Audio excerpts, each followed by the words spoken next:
Welcome, everybody, to another episode of Need Some Introduction.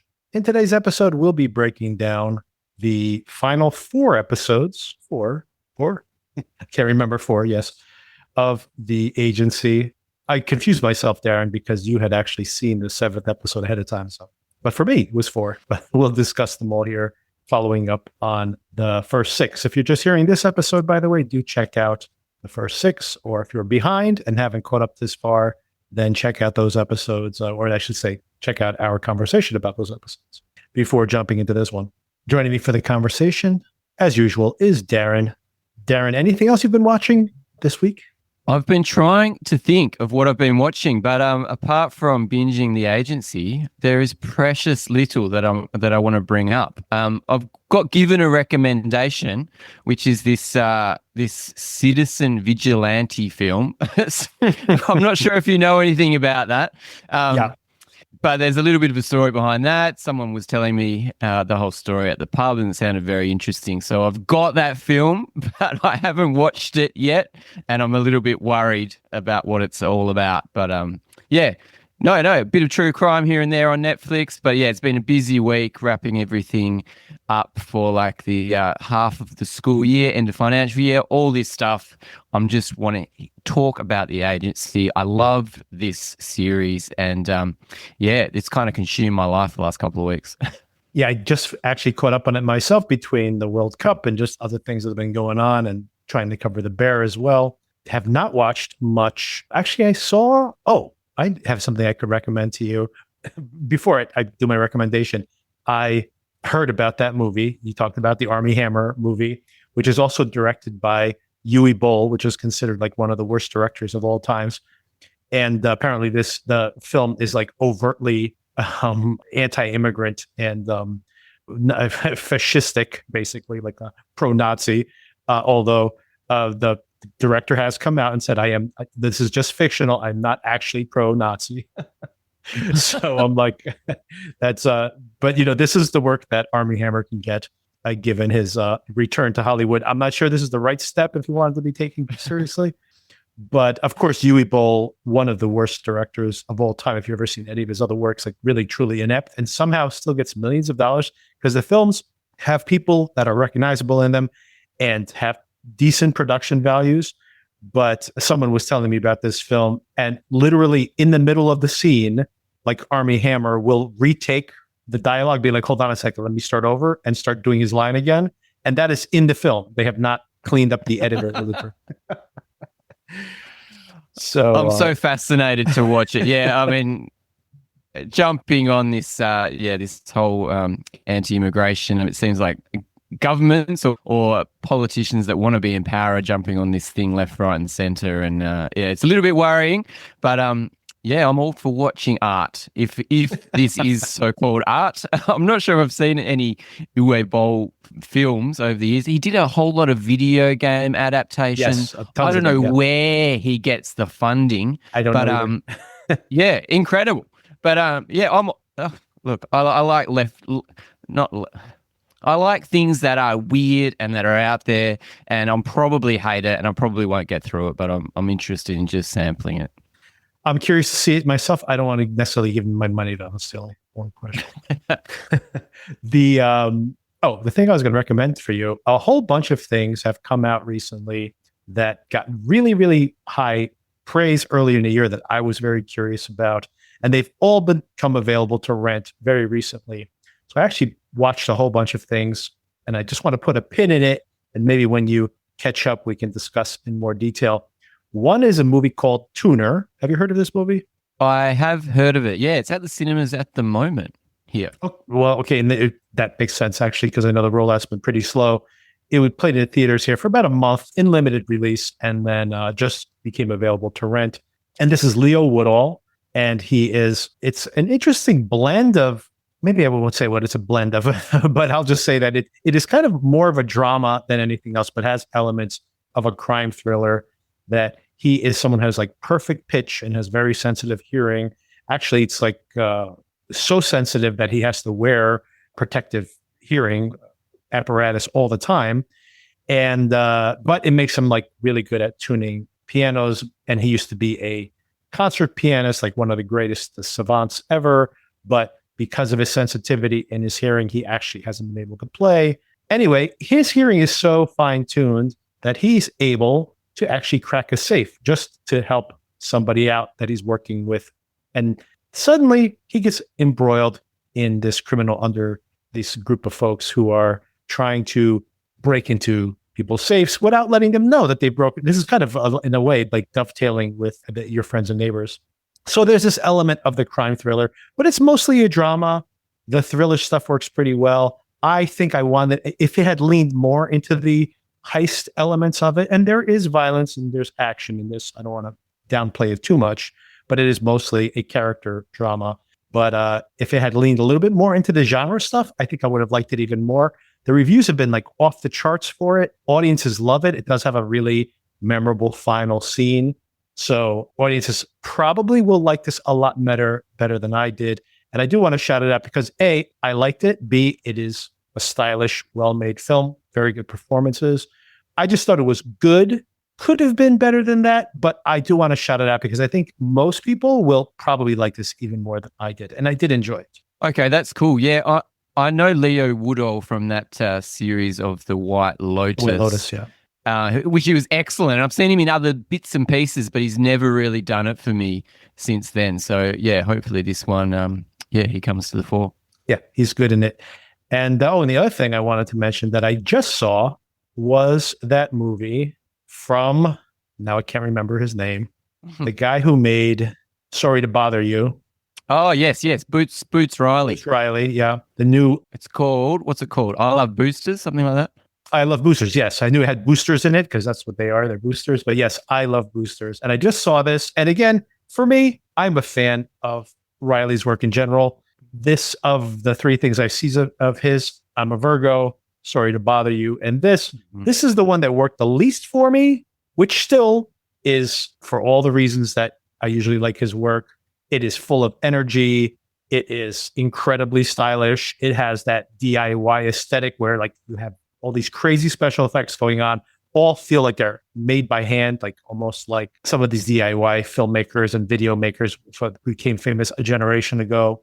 Definitely are an influence on him as well. A great performances by the ladies. Keke Palmer specifically, she really has the biggest role here. And very funny, like so much going on, so much energy, so many ideas being thrown at the screen. Very political as it is his wont to be.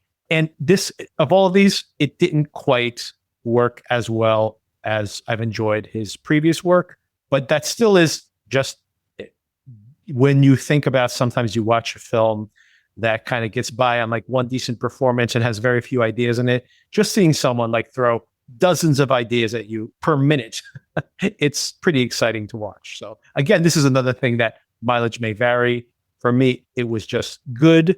But that kind of understates that the really exciting elements of the film, and then how it didn't quite gel for me. But I love that he makes these things, and anybody who brings this much enthusiasm to making a film is always appreciated in my book. And so funny, by the way. So funny. There's so many jokes coming at you so quick. I can't even like pick one out because it's just incessant. No one does it like he does. Sorry to Bother You didn't really hit me as much as it hit other people, but I love that I'm a Virgo TV show on Amazon. I just think it's just so wildly inventive. Oh, so cool. But yeah, I'm really looking forward to I Love Boosters. So, okay, so I'll look at it with a little bit of an easy eye and not to be too... Yeah, like set your expectations a little lower. You'll probably end up liking it even more than I did. But it has all the things you like. Didn't quite come together for me the way that his like I'm a Virgo for me is my favorite, most successful, I think, of this whole style. And maybe because it's a TV show, he wanted it to be a movie, and maybe because it's a TV show, he had to basically pace it out to have multiple episodes. And I always thought that was kind of an odd thing that they gave him more money. He was asking for like $20 million to make a movie, and instead Amazon gave him $50 million to make a TV show out of it instead. And he's like, okay, sure. But the odd thing about it is he probably wouldn't have chosen, given the pace of his jokes and how much world building he crams into like one frame of film, he probably wouldn't have gone that route. And maybe that was good that he had to kind of stretch things out because it allows these things to breathe a little more. And maybe that's why I preferred it. But anyway, like I said, it's just coming at you a mile a minute and so funny and so colorful and so full of ideas and just visual invention, just like doing things you've never seen before on screen, and really feels like he's doing it DIY, like they just built the special effects like right in front of your face out of cardboard. It's very, amazing that but it doesn't look cheap. That's the key, right? It's like, it just looks very handmade. And so anyway, it's like from moment to moment, I loved everything about it. And I got to the end and I'm like, okay, that's it. But of course he has big things on his mind as well. He's overtly a socialist, very much the opposite of the movie you were suggesting earlier. But it is, so ideologically an interesting pairing if you want to watch both of those back to back. But possibly a good double feature. It could be an interesting double feature, maybe a palate cleanser in a way. But check that out. It's very fun. The cast is killer, by the way. How's that? The cast is absolutely killer, and it's got Taylor Page in it, who we thought was one of the highlights of that Welcome to Derry TV show, and she's just so stunning. So yeah, I'm interested to see how she goes in it. Everybody's great in those, and so great to see these characters get to play these type of roles. Everybody's great in the film, but Keke Palmer carries the entire film. So it's like it's not like really a shared, lead role. She's really definitely the main character, but everyone's excellent. All right, let's talk about Australia advanced. Congratulations. Just want to let you know. And we'll see. World Cup, yes. Australia is playing Egypt this weekend. So, yeah, we'll see how we go there. Who the US got? They've got Bosnia and Herzegovina. Is that? Yeah. Yeah. So, yeah, it's shaping up. There's a few results this morning that were interesting and, getting down to the nitty gritty of the World Cup. So, yeah, very interesting, and heroes will rise, I'm sure. France just won at the stadium near my house, and Sona's just found out from having a conversation with Sona, which I recorded right before this one, that her son and her husband are there at the game. So. Oh, epic. Oh, that'd be amazing. And those tickets were very expensive. Yeah, we've got the Rugby World Cup coming to Australia later this year, and all my mates have been in the ballot to try to get tickets, and it's been very, very difficult to try to get any sorts of tickets, let alone good tickets for games that you want to see. Yeah, very difficult. So, it's crazy. To get to a live event these days is crazy. Yeah, we were talking about this on the podcast as well. It's just the amount of just how much it costs and the inconvenience of it, and Airbnb, you have to book things ahead of time. It's just become a total mess to try to see things, even when they're in your backyard. And then, of course, it's so cost prohibitive. Even then, it's crazy. All right, Darren, before we get into these last 4 episodes, I wanted to touch on a few things from last week that I forgot to mention or got wrong. One of them was that I left things on our conversation about episode 7 that Blair had, in my mind, I'm like, oh, Blair just coincidentally brought him there and Samia was there at the same time with her handler as well. And I'm like, oh, what a weird, awkward circumstance. And then, of course, it's made overt in this 7th episode that Blair's like, no, Blair had, this had slipped my mind, but Blair had already met with Samia previously, and she has orchestrated this meetup. Although Osman being there, of course, makes it all much more awkward. And another thing I wanted to bring up that I wanted to raise last time, and of course becomes even more pertinent in this set of episodes, is when Martian becomes Gremlin's handler, that she's explaining how thrilled she was with what was happening in Tehran and how she didn't want to be pulled out. And he said, congratulations, you're an addict. So it's interesting to have him say that to her when I think the reason we even have these parallel storylines is because Gremlin is basically at the beginning of this trajectory where she is like the new Martian in a way. And she has just, had her, we're just spoiling everything. I'm just going to announce it here, everybody. We're going to spoil these last 4 episodes. So, because I'm just going to just start saying things.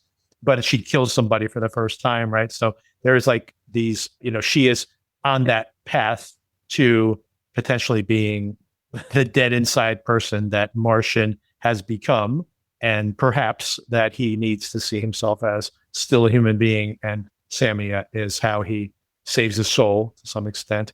But Gremlin is on the opposite side of this, experience-wise, but she is on her way to being a very proficient agent. She loves all the spycraft stuff she does here. She really likes to do her 007 in this particular set of episodes, but she is also potentially losing herself, humanity, right? Oh, she totally is. Yeah, I wish we had more scenes between her and Martian before she went on that mission. There was a very memorable scene that first season where he saw her potential, and for him to become her handler and just to send her into crazy dangerous positions is pretty full on. Yeah, I love Gremlin. So I've brought up, we have both discussed here on the podcast that the relationship is not, the chemistry, I should say, between the two actors, not totally convincing between Fassbender and Taylor Smith. What's her name? Jodie Turner-Smith. Turner-Smith, yes. But both giving excellent performances, in their own rights. And the scene in the church is such a great scene. And when he is saying to her that he can still rescue her, which he's been saying this throughout the course of these two episodes, or these two seasons, I should say, and that she's just like kind of at the end of her rope. But when he's trying to explain to her that things aren't as dire as she thinks they are, which of course she knows full well, she's explaining to him that her family is being held by Osman, that she has no way out right now. It's not only about her. And then she turns to him and says, when I think about those people in Addis, like, who were those people? And he says, they're here right now in this church. And she says, not me. I didn't survive what they did to me. And I was like, wow, like that's, really, by the way, great dialogue multiple times. I had to write it down because I thought the dialogue is so excellent on so many of these episodes. Something I don't get to appreciate as much when we're kind of binging the whole entire thing. But I just love that idea that she's like literally, because it's what we have said, right? Like, think about where these people are now, after she's been imprisoned and after he's like leading double lives and he's a mole, that like, yeah, you just go back a year ago and you're like, who were those people, right? You're so far afield of where you were. And the idea that he's still like, oh, we can be together again. And she's like, what are you talking about? The world has turned, and he's probably in some kind of denial. He's dreaming. He's totally dreaming. I mean, they're looking at each other as strangers almost. They're trying to grab that previous version of themselves, and they're not there for, I don't think they're there for either of them. And Martian just can't see it yet. I mean, this person, Paul, that he was in that foreign country, in love with Samia, conducting this affair, living together, that's completely gone. The stuff that she's been put through because of this dude is insane. And now her family are in the same position that she was in, tortured, captured, held in a dark cell. It's, well, Martian may get a taste of that later on in yes. In this season. But yeah, the way they look at each other, they're just not connecting. They don't connect, and she cannot. He, as much as he tries to see this person that he used to know, she's just not there. Yeah, it's an incredible, bringing the thematics of the show into the scene. It's just really incredible. And it's all the things that I love about the show itself. Just the idea that it's all the questions we've asked, which we have to assume that he can't answer those questions, right? This idea that, is he like, oh, I met this woman and I fell in love and I remembered that I have this humanity, or is he like have no humanity anymore, right? And then he gets to go and pretends to be Paul, and he likes the person, he likes being that person. I want to be that person again, right? But it's like a performance, or when does the performance end, or what, how much of Paul is in him, and is Paul who he used to be and he wants to reclaim that, or is Paul just a performance that he wants to believe is true? And the great thing about the show is I don't think he can answer that question. I think he has no idea, and it's really truly fascinating. And that's the type of things that I love in a spy show, is the idea of like exploring that. And I love the fact that now we're going to jump all the way to the end, but in one of the final scenes of the whole entire show, we have her being interrogated by the psychiatrist, and she's asking him like about Martian, and she's like, I don't know that person. She's like, I fell in love with a ghost, like Paul. Who's Paul? It's this great idea that she has like all her illusions have been shattered about being together and who this person even is. And it's really incredible stuff. It's so great that this show can always just pop you into that. It's called the Fishbowl, is that right? Where Yeah. Dr. Blake, But the camera's running all the time. Yeah, and everyone gets their turn in the fishbowl. I think even Richard Gere's character is in there at some point. I'm not quite sure if we see that or not, but we're led to believe that this the psychiatrist is always trying to peel back the layers, trying to find if anyone is going to go against the company or anyone is a danger, or to try to keep them in the job. And the way that the camera shows them and shows their reflections just going off into infinity, that mirror behind them, it just, you don't know. And Dr. Blake is trying to find out who these people are. Even she doesn't know. But every session, she just kind of peels back a layer or lets them understand themselves a bit more or try to get to the truth. But we never do. Yeah, it's pretty incredible.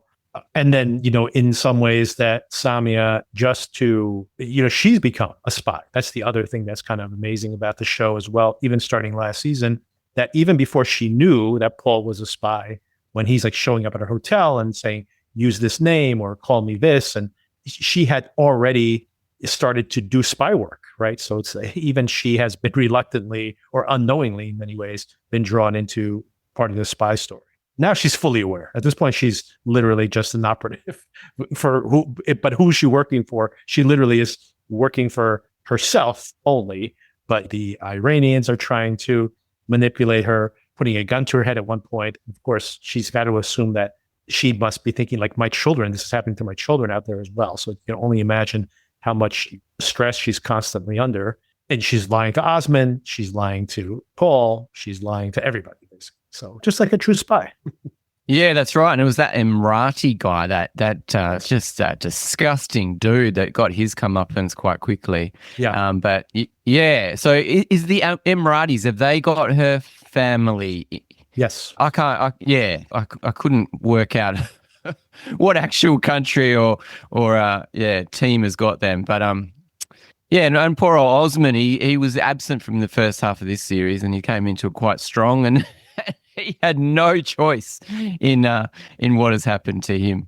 Well, I mean, that's the other thing that's fascinating about it, is seeing what happens to Osmond and how everybody is this idea again that I mentioned last week about everybody. We're seeing this story from the pawn's point of view, and you think about how Osmond, like you said, got brought in. He's the villain in so many ways. He's the one who's been oppressing Samia, but in some ways he was protecting her as well. And not that he's been a good guy. He's obviously very morally complicated. But now we find out that his family, he's like saying, can I still talk to my family? So he couldn't disappear even if he wanted to betray the government, because he has people he has to think about as well. So he's under someone's thumb. And then even when he's talking to his boss, the boss shows him, I'm wired. So even he is not setting him up. Even he is being controlled by somebody else, some other higher up.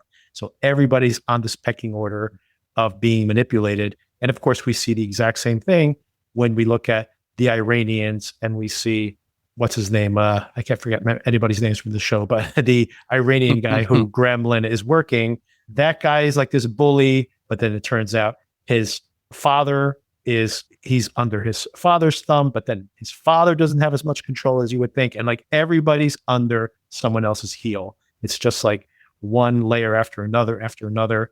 And everybody is basically a pawn in someone else's manipulation. And it's every character in the show. It's pretty amazing. Yeah. Hassan so the pawn is trying to survive. You're talking about. Popeye, they call him. And yes, Popeye. Yeah, I don't think we're going to see him ever again. I think he's been thrown in a deep, dark hole because he flew too close to the sun. I mean, come on, sending a text from inside the building, it was to his Chinese friend, was just so dumb, and he gets caught straight away as soon as he gets the job. I mean, it's just incredible. Well, he's not coming back for sure. And because, well, I take that back. There's a possibility he survives this whole entire thing if they think they can turn him into an asset and Yes. basically use him as a mole to get into the Chinese organization. So that's a possibility. But yeah, I mean, they got him dead to rights, passing secrets to the Chinese. No, the Iranians don't play like that at all. No code or anything, just A4. Yes, A24. Really, really. A4. Well, I do like the fact that there's no clear enemy. Everyone's an enemy to each other. There's no trust, and I love. Yeah, it's like, oh, the Chinese are the enemy. Well, hang on, the Chinese are in cahoots with the British. Oh, the Emiratis are the enemy. Well, they're against the Iranians, who are also the enemy. Yeah, it's just a twisted web that I love. You know, it's funny. We've been covering the Nolan films on Patreon, and I like when all these things start to like overlap thematically in my brain, even though that wasn't the intention. And the big theme that we've been coming back to over and over again with Nolan's films is that eventually it becomes like the thing you built to protect yourself, right? Whether it's like the Batman persona or Oppenheimer's weapons or the military, the ships that are rescuing the men on Dunkirk that get sunk and then the men drown inside the ships. Like over and over again, it's the idea that the thing you built to save you ends up killing you, right? And it's this double-edged sword of creating this big machine. So we're talking about that during our Nolan conversations. And then, of course, I'm watching The Agency and I'm thinking the same thing. It's like, could you imagine like you have a spy agency, right? And even if you don't think you need one, you're the other guy, the other country has a spy agency. So they have a spy agency. Now you have to have a spy agency as well. Like, someone brings a gun, you have to have a gun as well. Right? It's just how it is, right? So it's like, now you both have these spy agencies, but now you got to like maintain the spy agencies, but you don't really trust the spies. And now that spy agency is trying to work with yours. And now that you might have a mole, now you have to find people to like get the moles. And like the contraption becomes this giant machine that you're trapped inside of. And you have to maintain the machine because if they got one, I got to have one. But it doesn't really serve any purpose. It's just like this wall of this thing you have to have in case you need it. And it's just like it becomes this trap that everybody's trapped inside of. And like to your point, everybody in the show is just trapped inside that machine. And they don't even know why, like at the end when they're like, oh, we can use Samia as an asset. They're like, let's talk to her. Maybe she has something, like they've already brought her in as an agent. And they're like, let's see how we can use her, the information she has. They don't even have a strategy. They just could bring her in and like, oh, another asset. Let's find out what she knows. And that's like how this organization runs. It's pretty crazy. It's totally crazy. I don't know how they can measure success from these assets or their, I mean, this is obviously a condensed version and there is the action scenes and you're like, oh, okay, we've got this asset and he's in there and he's achieved a mission. But in real life, I mean, these missions would take years and years and years with no hope of measurable success in any of it. So it's just, as you say, it's just a trap for everyone involved. But hey, if that country has got someone, we need someone. Right. You just have to have someone because they have one. So you got to have one, right? Yeah. Yeah. But then it's like there are two parts to that. One is, to your point, that sometimes these missions are decades long. You look at the history of the CIA, which I'm always fascinated by reading as these, the materials get declassified decades later. And it's exactly what you were describing, where it's like, you have a project in Asia or something like an anti-communist project happening in Vietnam or whatever it happens to be. And then it's like, oh, but then like this catastrophic thing happens. The person who masterminded that is actually a former CIA agent who like flipped over to the other side. And then that person eventually comes back into the fold in the CIA because he knows the other side better. Plus, like strategically, our agenda has changed. So now we're actually aligning with those people. It's like you think about, like, for example, what happened in Afghanistan, right? Where we like trained these rebels to fight off the Russians. And then those are the people who become Al-Qaeda later on, our biggest enemy, supposedly, right? But we trained them and we gave them their weapons. And this, snake eating its own tail that just keeps repeating itself decade after decade. And it's utterly fascinating to me. But then there's no solution to be like, I'm not playing this game anymore because it's too late. The machine exists. It's too late. You can't just turn it off all of a sudden. That's amazing. Yeah, yeah. So it's a success. This decade, that mission that we did is a success. But in ensuing decades, hang on, we had this knock-on effect, and it's actually way worse than we expected. There's so many unforeseen consequences. Oh, and then of course that importantly, the villain in the piece that, everybody's caught up in this moral ambiguous situation. Martian, by the way, is overtly a bad guy because of his actions exclusively. I'm not saying morally he's a bad guy. He may be, but at the same time, it's like just because of his actions, he's a bad guy. But Richardson, who knows the way this game works, where he basically is saying, I know that we're all pawns in this bigger game. And he's like, I'm going to play that game and I'm going to win. So he overtly is the bad guy in the show. And therefore, he gets shot in the head. And doesn't he play that smarmy bad guy so well? I hated that guy. I'm so glad he got his comeuppance. Yeah. It's so great, too, because he's like famous for Downton Abbey, where he's like the sweet dad. And he has weaponized that to in these other roles to kind of like break that mold. We've covered a lot of ground. I barely moved one scene out of the first episode. Just a couple of interesting things I want to throw in there. I really liked the way they outlined the way that the Russians launder their money using the diamond trade, which again is true. And I love that idea that, the way they outlined this here, explaining that, again, it's the way the world works, where it's like we have all these, you're not allowed to buy diamonds from certain countries and all of this shadiness where like the money ends up in the bank in this tangential country that does business with the country we're not supposed to do business with. And then they buy these diamonds, but the diamonds are actually from another location we're not supposed to be, purchasing diamonds from, but they get like sold through some intermediary country or, smuggled across borders. And everybody knows this is happening, and it's laundering millions and billions of dollars in the long run. And this is how a lot of this oil that can't be sold is being bought through secondary and tertiary channels.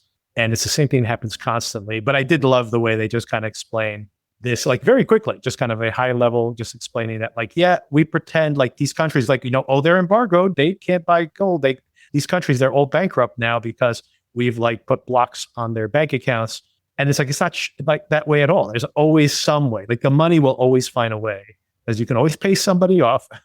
And, it could be 2, 3, 4, 5 stops removed. And as long as you can't trace it directly back, everybody kind of looks the other way because everybody wants to get paid. It's such a racket, this diamond dealing business, isn't it? I've got a good friend who's a diamond dealer, and back in the day, I did buy a diamond off him for a very special occasion. But yeah, I'm not sure if I'd do it again. It's just, I think the world has changed, and it's so funny that people place such value on these little shiny objects, which are like not rare at all. Did you ever hear that analogy? Someone said that the most common item you find in someone's home, number one, most common item, maybe this is only US homes, but regardless, it's still a funny analogy, is a television. The second most common item in the home is a child. The third most common item in the home is a diamond. But supposedly, they're worth a lot of money because they're very rare. Yes, supposedly. Yeah. But they're more common than TVs, practically. That's funny. Yeah. Okay. All right. Well, I've done my diamond dealing business for my life. I'm not sure if I have to go there again. Hopefully not. The next thing I want to bring up was the journal.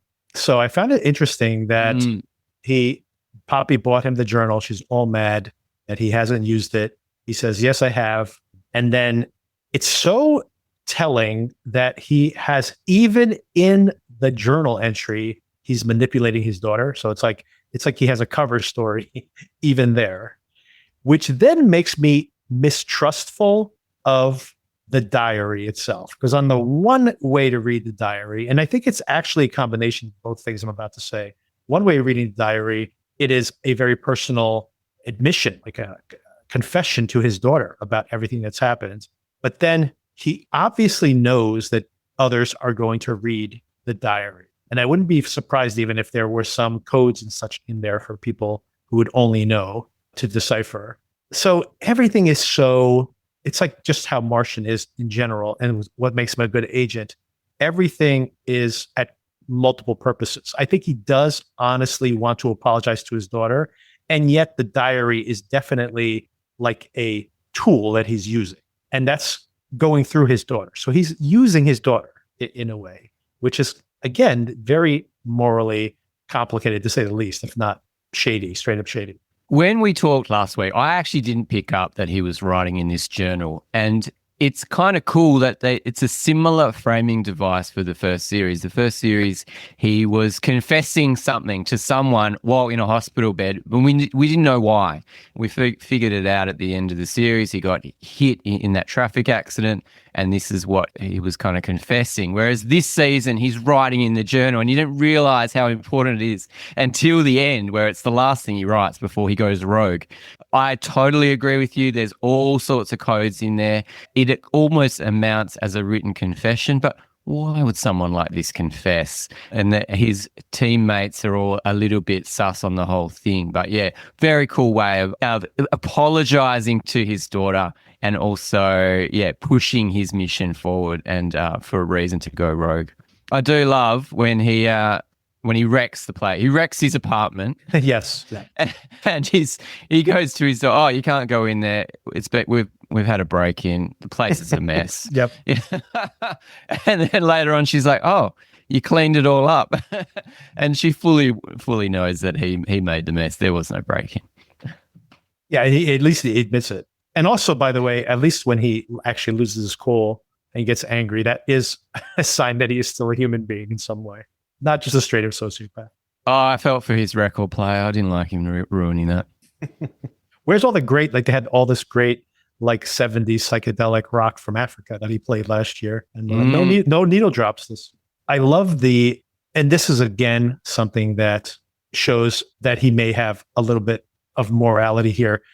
You were really complimentary of Bosco in our previous conversation, and or maybe it was just Richard Gere, so maybe I misidentified that. But I was like, he doesn't know what's going on there. He's like really just like a suit. He doesn't get his hands dirty, and I think he really represented that here, where he does not see what's happening. He's willing to believe that Henry is the mole potentially, and that he won't believe that Richardson is the dirty one because, he just got this appointment. Like, come on, that's like, crazy. Instead of seeing that, well, how did he get to where he got, right? Instead of being a little more cynical about it, which I think the show is cynical about it.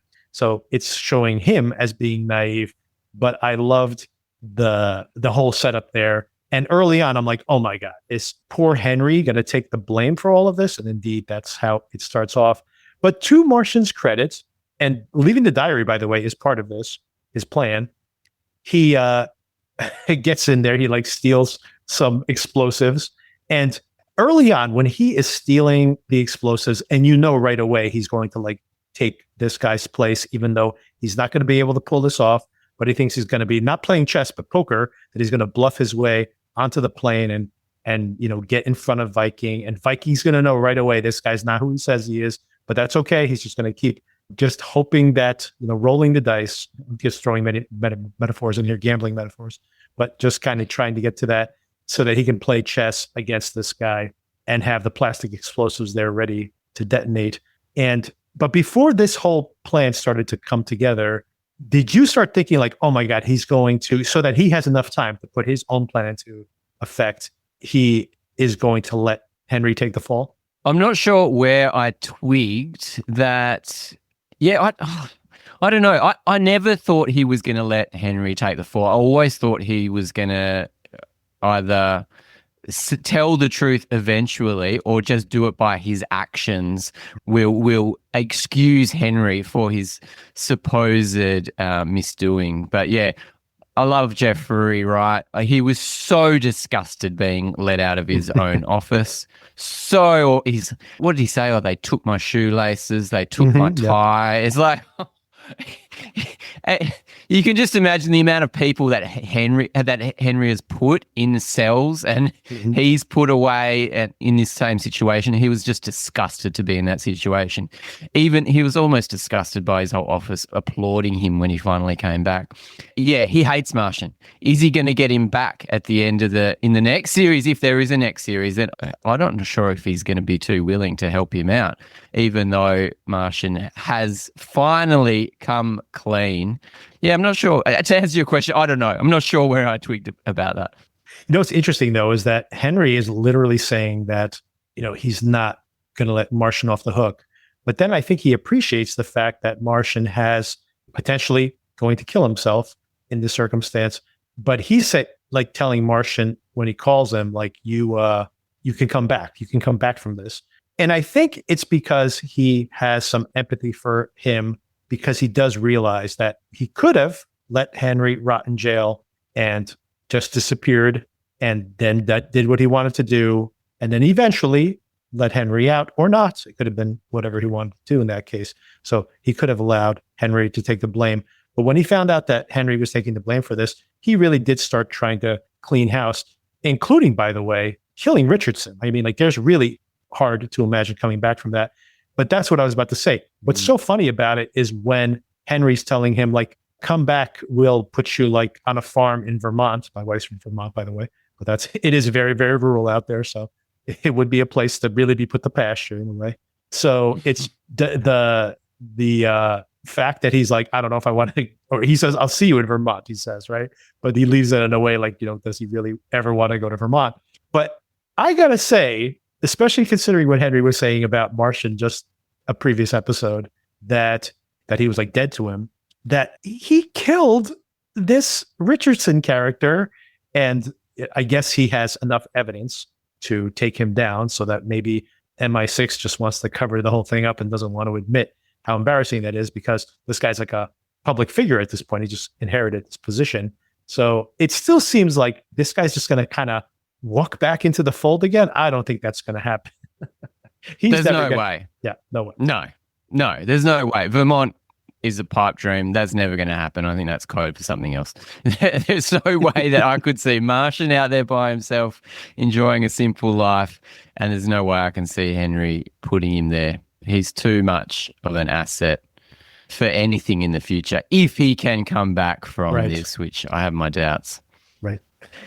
Yeah, there's a lot to be said in that whole circumstance about where, even with Martian there's that great moment at the very end where they're like, you're only alive because, I forget exactly how they phrase it, but basically saying that he's only alive because they know who he is. But that's the way they phrase it, two different ways, is that it's almost like we know what we have. So not necessarily that this is somebody who we know we can get a big price from the US for returning him, but maybe because it's like, we know how morally compromised you are, so we could probably use you as an asset potentially. So that might be how things go. And honestly, I don't know how things would go in a season 3, if there is even to be a season 3, considering I don't think, from what I can tell, that this show's been that popular in season 2, which is unfortunate because it's very good. But yeah, so I'm very curious to see, like, if there was a season 3, how would Martian get himself out of being under someone else's thumb and manipulated probably in the same ways he has been before? And where is he going to call home? Like I said, can he go back to the CIA? Like, it'd be really interesting to see him try to get out of the circumstance. I'm so interested. And the one black spot I put on this show is that the cliffhanger at the end left me wanting a season 3 so much, but I've heard nothing about it. So I'm a little bit worried. And the fact they dropped this as a binge, and you were talking about some ownership of Paramount or some influence there, I'm a bit worried that we're not going to see what happens to Martian. But yeah, apart from that, I really enjoyed the show. Can we talk about Catherine Waterston as Naomi and her evolution? Because that's another thing I want to see in the next season, is her becoming the person that she's challenged to become by Dr. Blake. Yeah, absolutely. And I love that idea. I wrote this down because I love the dialogue so much. Again, speaking about that, when she's in that room with Dr. Blake and she says, I'm trying to parse what I wrote down. I like, first of all, how the doctor makes fun of her for, why do you show up for work dressed like an undertaker? Is that what she said? She should dress as a Mormon or something. Yeah, Yeah, at first, that's what she says at first. And then I love from Catherine Waterston's reaction. She goes, "Look in the mirror, bitch." No one takes their interrogation by Dr. Blake lightly, do they? They're always firing stuff back. And then Dr. Blake says, "This isn't about me. My camouflage has a purpose," which is interesting to say that, considering their back and forth on their appearances. And she says, "Good for you. So does mine." And then Dr. Blake says, there are two sorts of people who do this work, which I love, because we were touching on this exact thing, the psychology that's being represented in the show. And that whole question about Martian is like, is Martian and Gremlin, are they like thrilled by being in this danger because they don't have anything else that defines them? And that's basically what she puts down, what she says. There are two sorts of people who do this work: those who wish to be someone else, and those who were unable to be a person in the first place. Which is a pretty amazing point, right? It's a great line. I'm glad you wrote that down, because, yeah, that's a great scene. And we do see Naomi change a little after that conversation, which is interesting too. And that's where she ends it, exactly that, this idea of asking her to rise to the challenge. She goes, "Stop going undercover in your own life." She goes, "Because I know if you quit holding back, you could go to the very top here," basically saying that she is a better agent than anyone else there, which is probably true. And by the way, Naomi is ruthless as well. Like, we saw them get rid of Popeye's girlfriend by her taking those agents in there and pretending to basically be part of the Iranian service, Secret Service, and terrifying her, right? To basically leaving London and leaving Gremlin and Popeye to hook up. Yeah, she's an excellent handler. We haven't seen her in the field. Maybe she just doesn't have that role, but I could see her as Henry's protege for sure. Yeah, and I think Henry sees her a little bit as that way as well, because Martian, I think he admires Martian, but Martian is a little too, and he's a very good agent. He's very good at reacting and thinking on his feet, but I don't think he thinks of him as being someone who would be like good at running a team the way that I think he does see Naomi as being that type of person. Yes, totally. Yes. And I think her style of dress does change. Did you notice that in the last couple of episodes? Her kind of top button's undone a bit. She holds more space, and she's a little bit more authoritarian, she is rising to the challenge, which is great to see. By the way, Naomi ends that whole confrontation with Dr. Blake by saying, "That's the nicest thing anyone's ever said to me." Yeah. Yeah. I love that too. What do you think it says, by the way, that they bend over backwards to save an agent, but multiple soldiers get killed, in some cases just extracting an agent? And there's this, I think it's just the bias, of course, that the people in the CIA office know these people, right? They're friends. But there is this kind of coldness when you're a soldier. In the show has this perspective as well. These soldiers just die without any much hoopla at all, but they'll endanger multiple people's lives to rescue an agent in danger. Well, going back to the chess analogy that we foreshadowed last week, and it actually really came true overtly in that final episode, I think the soldiers are the pawns, and someone like Martian is more of a knight or a bishop. He's got more moves than everybody else, and the kings and the queens you will never see. They're behind the scenes holding everything. But yeah, I mean, those two assets, I'm not sure what side they were on, but they were close to Viking, but they were assets for the CIA, and Henry refused to use them to help old mate Owen, who got his legs crushed. But then they died pretty quickly the next episode. So, right, exactly. Yeah, so these guys are all constantly in danger, and I'm not sure whether you can really save them. Are they much of an asset if they can't help out when you need them? Yeah.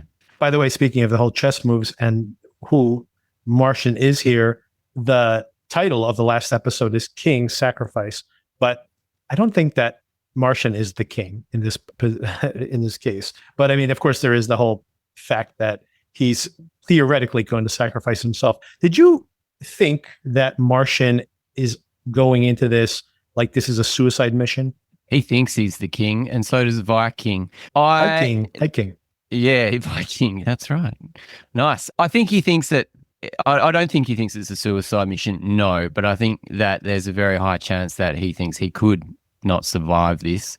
But he's got a plan, and it's a little bit convenient that the way it has worked out. But no, I don't think it's a suicide mission, even though he knows it's a very high chance he won't survive. I'm not sure how he survived, considering that he's pretty close to that explosion when it goes off. Oh, that little card table provides more protection than you think once you ducked underneath it at the opportune time. Viking was split in half. You see him in the background, like intestines splayed out, and he just got under that table and he's okay. I didn't pick that up, actually. I thought Viking was just missing, but there was a shot to show that the mission was successful, was there?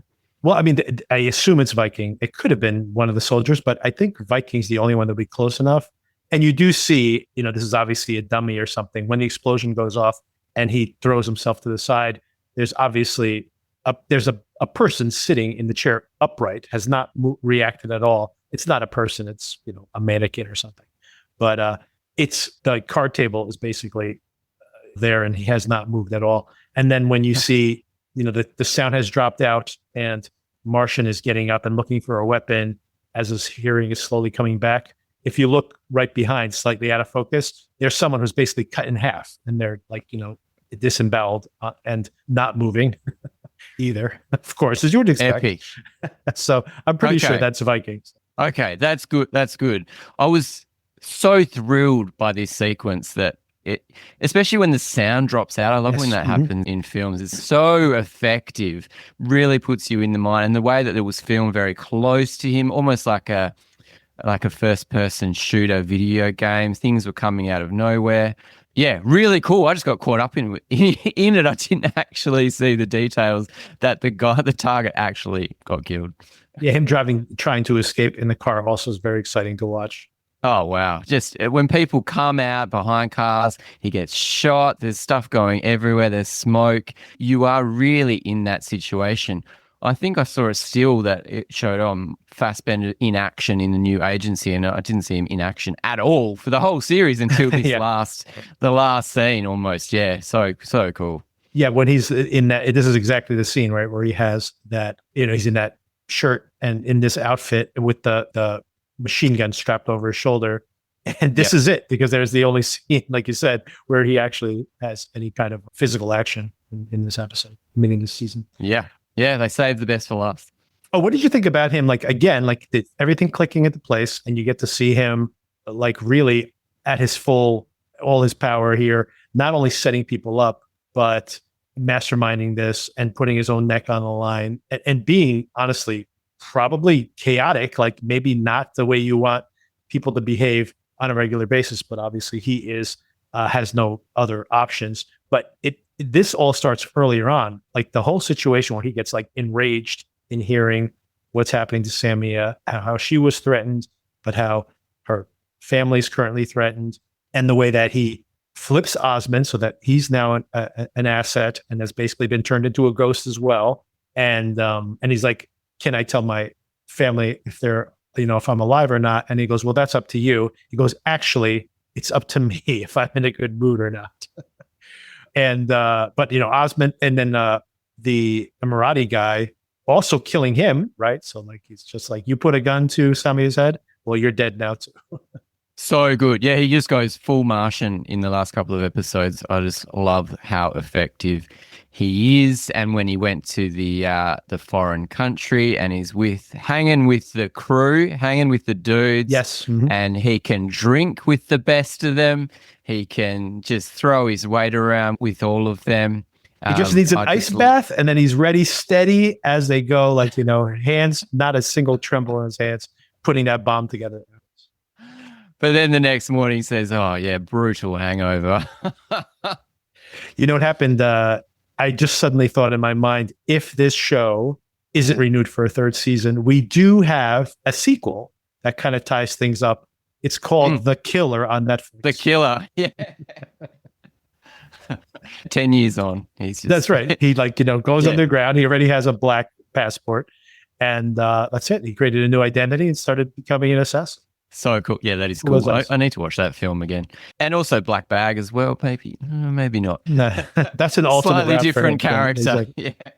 That was him as an agent if he had stayed married to Poppy's mom and had not been in the field all the time.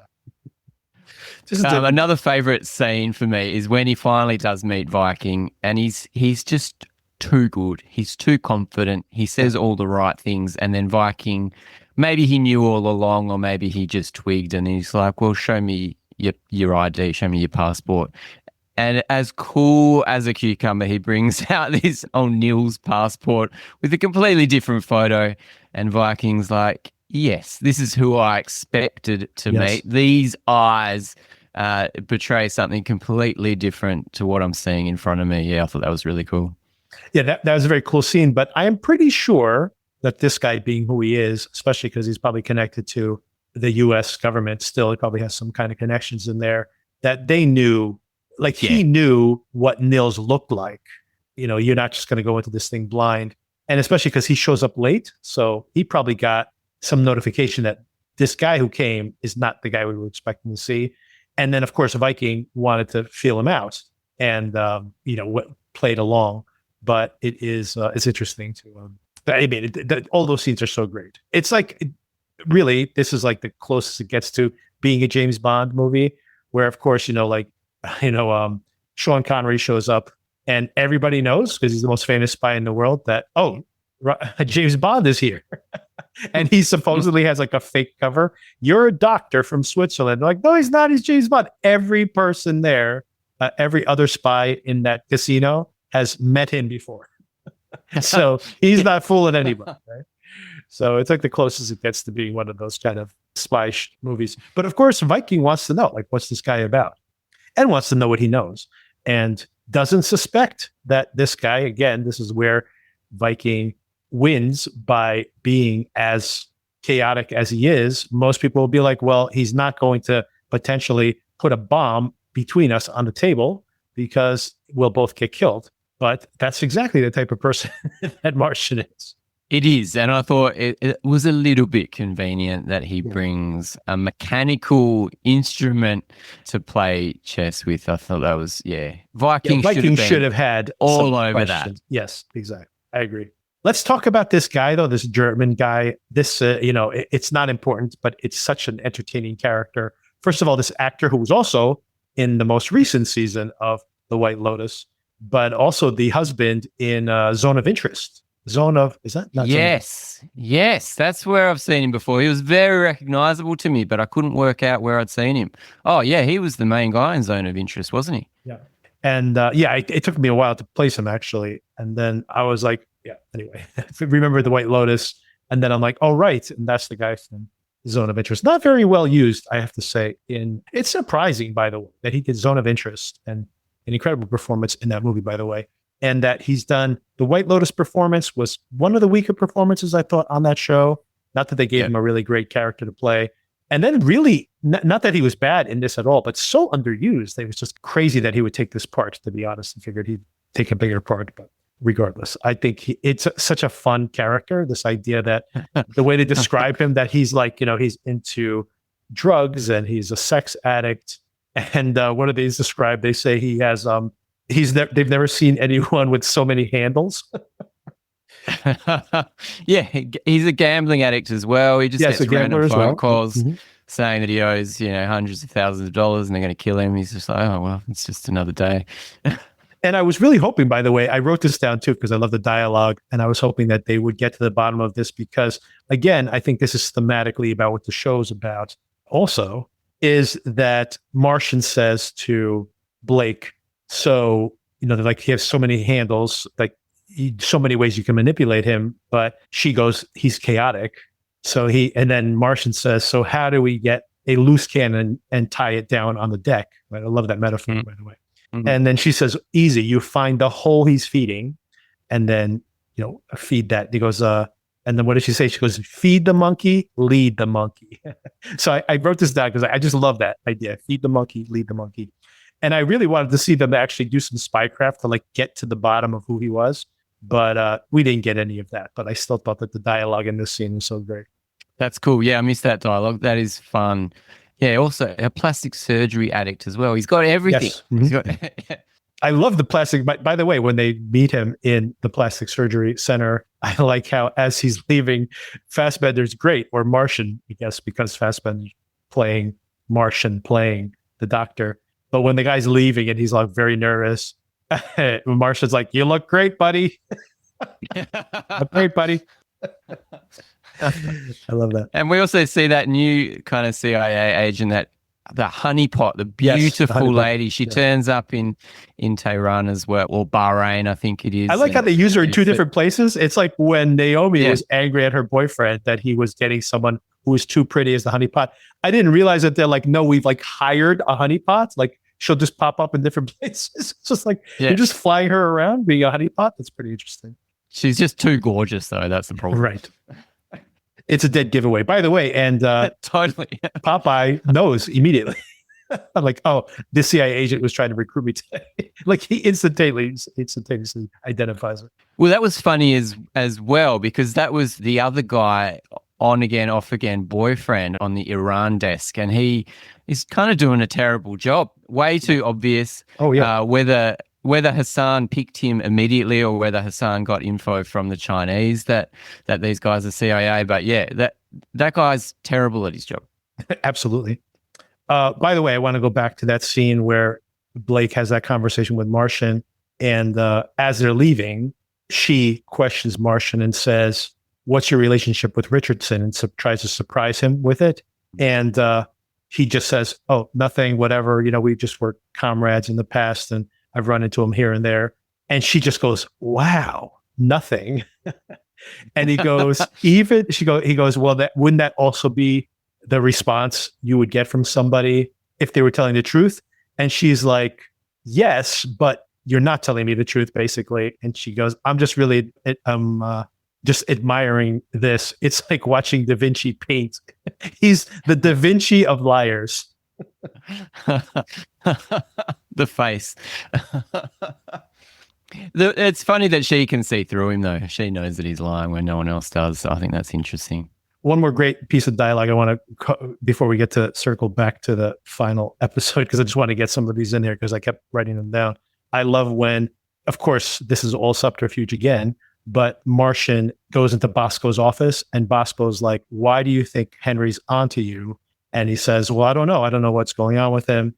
And Bosco says, "You know Henry, he's like a dog with a bone." And Martian says, "I used to love that about him until I woke up in his teeth."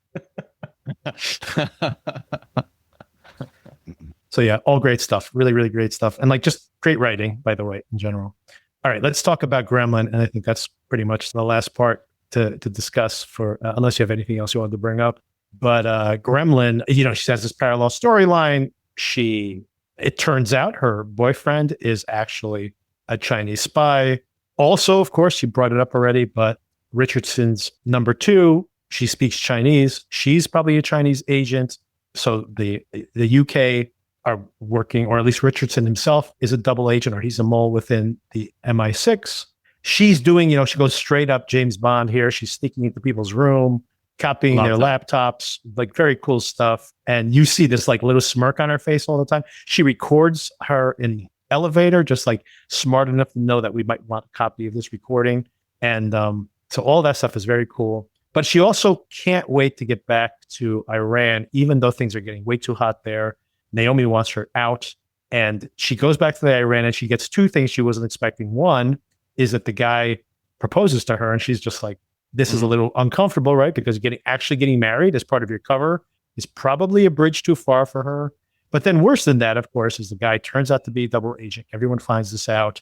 And the dad like throws her under the bus being like, "Spare my son, take this little lady instead," right? She's from Spain, whatever. Like she has a sketchy backstory. You can spin this up as she's a spy. And even though the guy cuts a deal with the Spanish consulate to get her out, it turns out that this mullah or whatever it is, basically it just says, this looks bad for us. Just kill her on the side of the road while you're transporting her to the handover. But this other soldier takes, feels bad about this whole situation and ends up letting her go. And then she escapes. And the only way she gets to survive that is because she kills this innocent gas station owner. So she has crossed the line, of course, many lines here, but this one specifically, and feels bad about it afterwards, seeing this photograph of the family that he apparently left behind. But she gets rescued in the last, of course, as we knew, she'd be rescued in the end. What do you think about this whole sequence? Yeah. Loved it. What a story. Yeah, so cool. I loved her son where he proposes to her. He wants an answer and then he just closes the box, puts it in his pocket. Oh, well, I'll give you to the end of the day. There's plenty of others. There's other ones, a lot of other ladies who want to marry me, which is probably true. Plenty of competition, but I want you. Yeah, so funny. But then when she actually gets taken, her friend, the lecturer, tells her to put on her headscarf, and she's going to be thrown in a deep dark hole. Right. Yeah, pretty terrible. And you reckon that one of the soldiers took pity on her? I expected he was getting paid by some spy agency or the Spanish embassy or something to take pity on her and let her go. I don't think it was done out of the kindness of his heart, but I'm not sure. Did remind me of Surat again when she's jumping off the edge of that road in the desert. She's got to cover distance and find some. Oh my God! When she was backing up, it must be very much like Surat, and she's backing up down that road. I did think that was going to happen.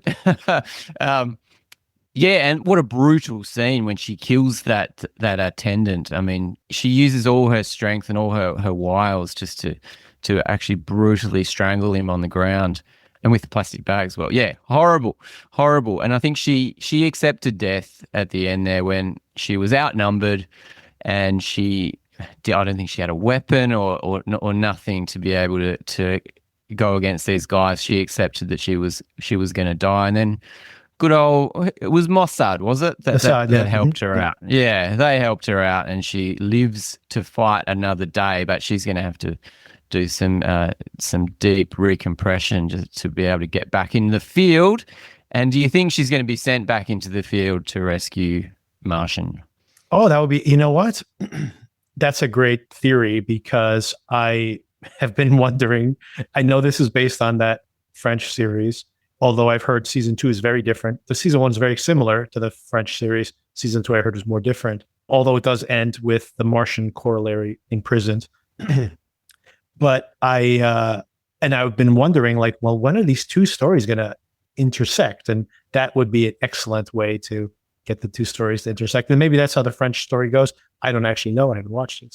So the French season has there's another season 3 of that. There's version? 5 or 6 seasons of the French series, which is on Paramount Plus, by the way. It's called Le Bureau. And I've said this, by the way, and maybe we can do it together here on the podcast.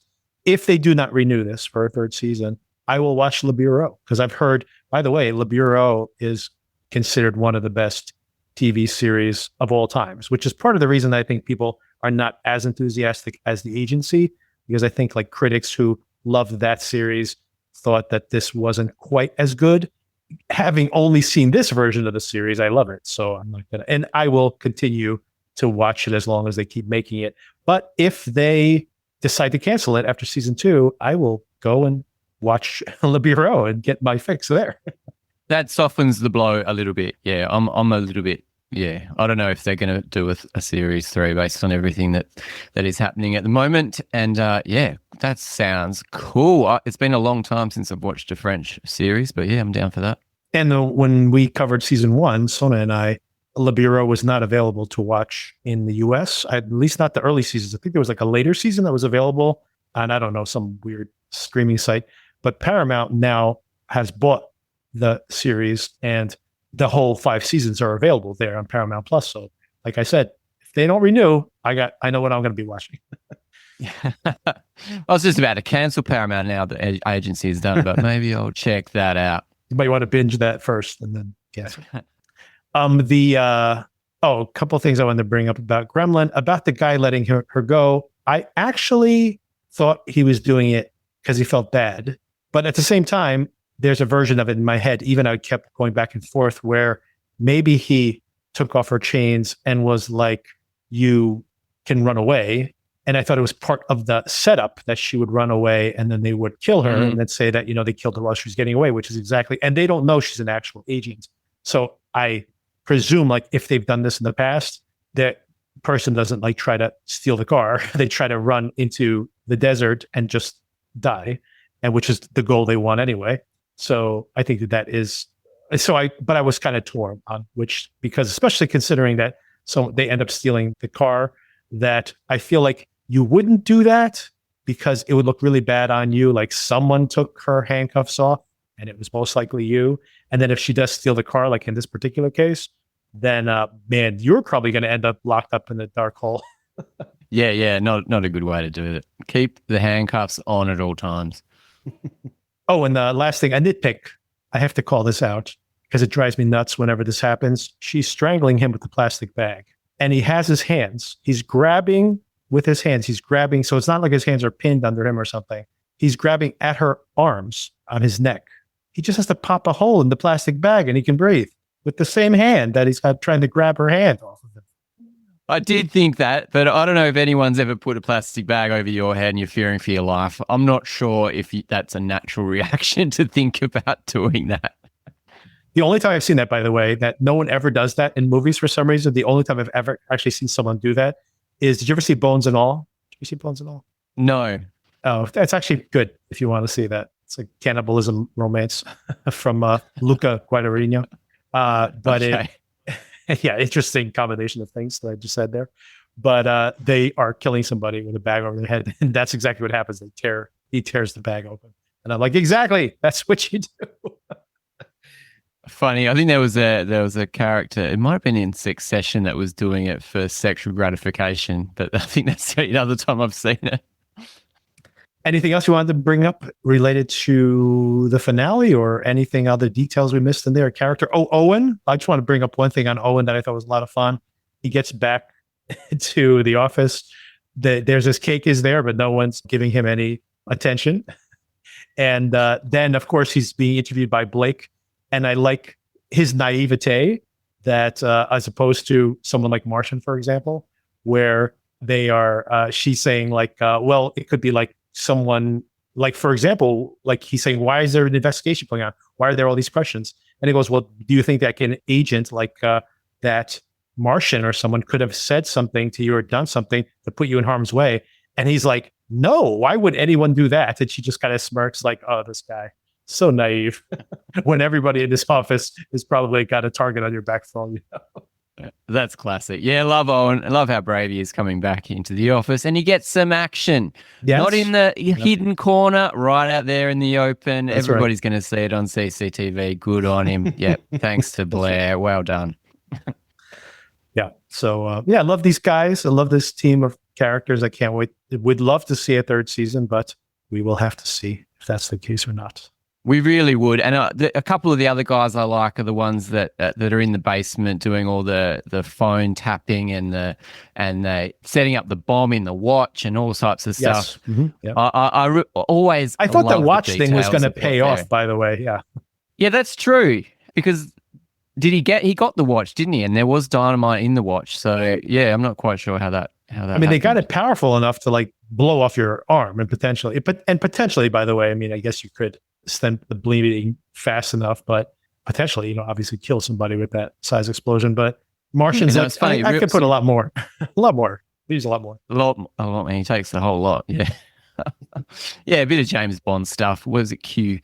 Yeah, with all the gadgets. Yeah, that's kind of cool. And I just like that. That they can do stuff for the higher ups. Like they can do stuff for old Henry, and he's like, keep it a secret. This is only between you and me. And his guy's like, oh, really?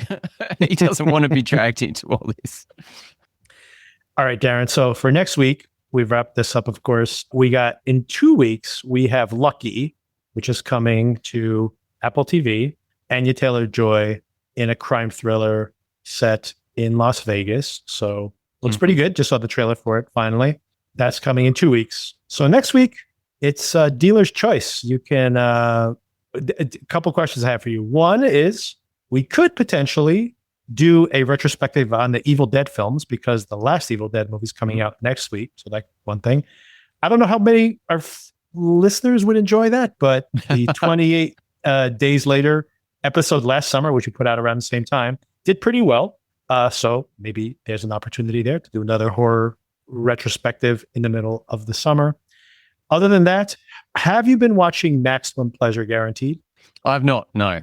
Oh, okay, then that's too far. That's too far to go because that's wrapping up. That's wrapping up as well. But I think we're at the end of like a 10-week run, so I think that's too much work to do. Yeah, just go it through a binge. You can't do another one so soon. Exactly. So, or if there's something else that might come up along the way, but those are, I guess, one option. The Evil Dead film is the only thing I've got on the agenda. But if anything else comes up, if I come up with a better plan, I will let you know over the course of the week. Otherwise, we can watch the Evil Deads. Have you watched the Evil Deads with your kids?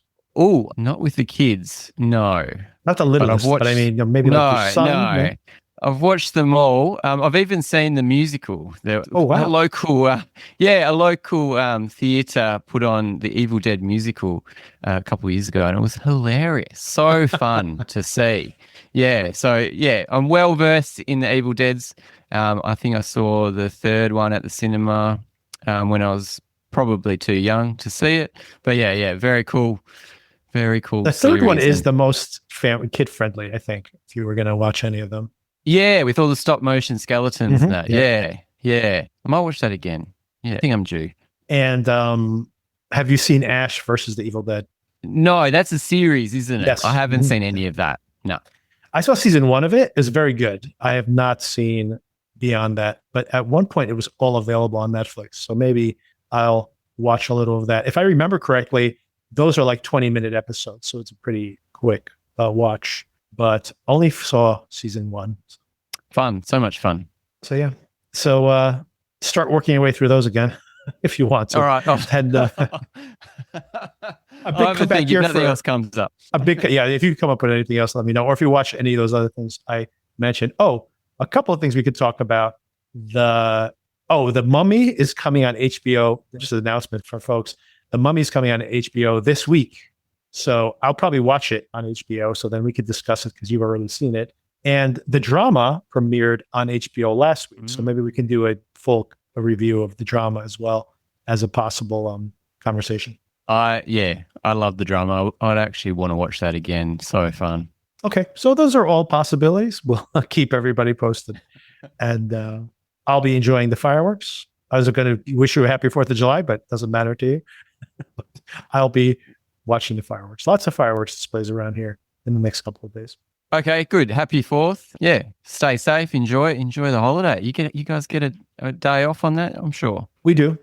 Yeah. So we got a long weekend, so that'll help. Excellent. Yeah. Good. Good luck for the World Cup. I think Portugal's still going strong. They are. Yeah. And very, very interested to see what happens in all those games. We'll hope everybody advances. The USA, Australia, Portugal. Who else are we rooting for? I think that's it. The Kiwis are out. They're out. Yeah, they're out. I've got in my office sweep, I've got Norway. So Norway had a win this morning, I think. So yeah, looking forward to them going deep. So maybe win some prize money there. Nice. All right. Well, good luck and go, everybody. All right. Cheers, Victor. Thanks so much for the conversation. And thanks. chat next week. Take care. Bye. See you, mate.